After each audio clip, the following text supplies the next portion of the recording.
पश्चिम बंगाल के पुरुलिया में साधुओं की पिटाई का मामला सामने आया है, जहां पुलिस ने 12 आरोपियों को गिरफ्तार किया है। इस मामले में सियासत भी गर्मा गई है। भारतीय जनता पार्टी ने कहा कि ममता के राज में साधु संत भी सुरक्षित नहीं है। उत्तर प्रदेश के 3 साधु गंगा सागर मेले के लिए पश्चिम बंगाल जा रहे थे। रास्ते में भीड़ ने उन्हें पीटा। हालांकि पुलिस ने कुछ और ही कहानी बताई है। पुलिस ने बताया कि साधु अपना रास्ता भूल गए थे। उन्होंने कुछ लड़कियों से रास्ता पूछा, लोग उनकी बात नहीं समझ पाए और पिटाई कर दी। ये तस्वीरें आपको दिखा रहे हैं, जहां कई सारे साधु संत अपनी गाड़ी से जा रहे थे। वो गाड़ी भी क्षतिग्रस्त कर दी गई है। 3 तस्वीरों को आपके सामने रख रहे हैं। पुरुलिया की यह घटना है, पश्चिम बंगाल, जहां साधुओं की पिटाई और रास्ता पूछने पर पिटाई। लेकिन क्या ये वाकई सत्य है जो पुलिस बता रही है थ्योरी, कि रास्ता पूछने पर पीट दिया गया? हम लोग इधर से जा रहे थे गंगा सागर के लिए, तो इधर से कुछ महिलाएं साइकिल से जा रही थीं।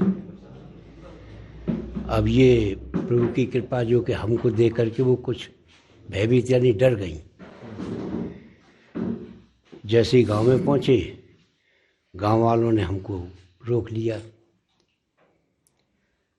जब रोक लिया तो हमने कहा भाई क्या बात है, कि कुछ समय रुकिए। इतने में ही भगवान जाने बोली हमारी समझ में नहीं आ रही थी, वो 10, 20, 50, 100, 200 एकदम आदमी इकट्ठे हो गए और हम लोगों को मारने लगी। जब मारने लगे उन्होंने कहा कि आपने महिलाओं को पकड़ा है। हमने नहीं पकड़ा है, न महिलाओं से हमारी कोई बात हुई है। तो इतने में ही मारपीट करने लगे, गाड़ी को तोड़ने लगे। ये मिसअंडरस्टैंडिंग हुआ है। ये लड़की लोग सोचने लगी कि ये उनको कोई पीछा कर रहा है या कुछ कर रहे हैं, तो ये ह्यूमन क्राई किया। तो लोकल पब्लिक आ गई और उनको घेर के घोड़ांगी का जो दुर्गा मंदिर का पास उन लोगों को लेके गया, गाड़ी को वेंडलाइज किया एंड इनको साधु लोगों को मैन हैंडल किया।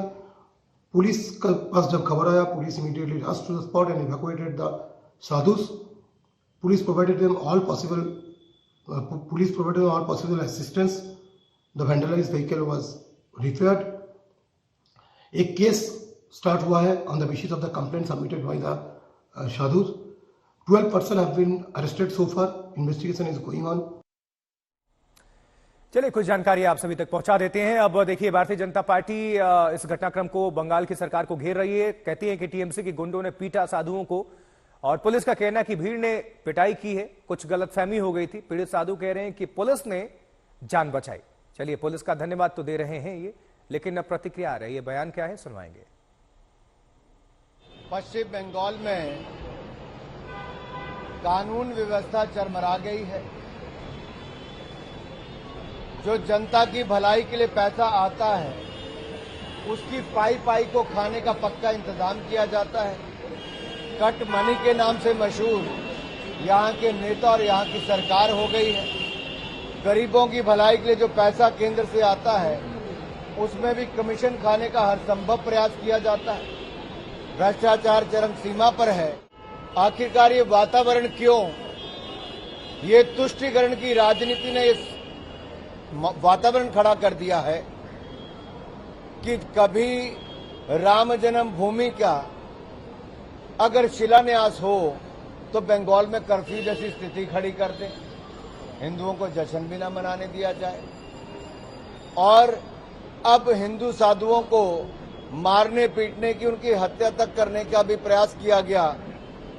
और आखिरकार ये हिंदू विरोधी सोच क्यों है?